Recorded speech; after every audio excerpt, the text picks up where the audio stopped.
KPRC2 News begins right now with breaking news. Next thing I know, I see all these cop cars, and then I heard them coming too. A Harris County Constable deputy sent to the hospital tonight after being shot.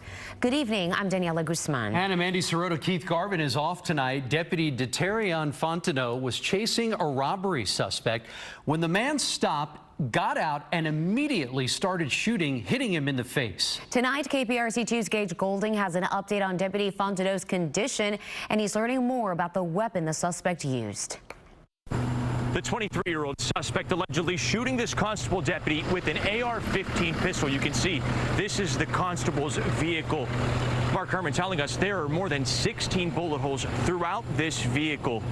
Now, this is a fully automatic weapon, according to the constable. It's much smaller than a standard long rifle, but it is just as damaging.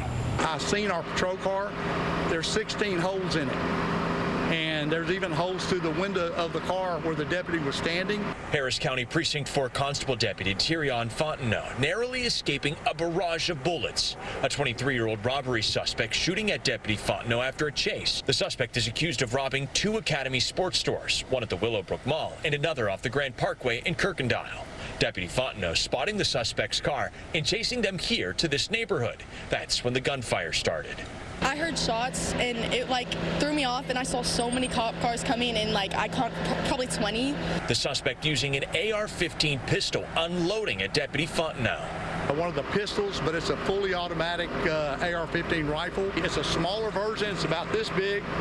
It has a full AR-15 clip in it. It is a legal weapon to own, but it's not a legal weapon to shoot at the police. Either one of those bullets or shrapnel hit Deputy Fontenot in the face. He'll need to have surgery, but is expected to survive. Meanwhile, the suspect, only being identified as a 23-year-old man, ran into a relative's house before being arrested.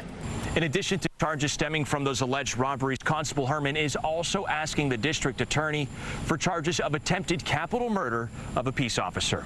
In Spring, Gage Goulding, KPRC2 News.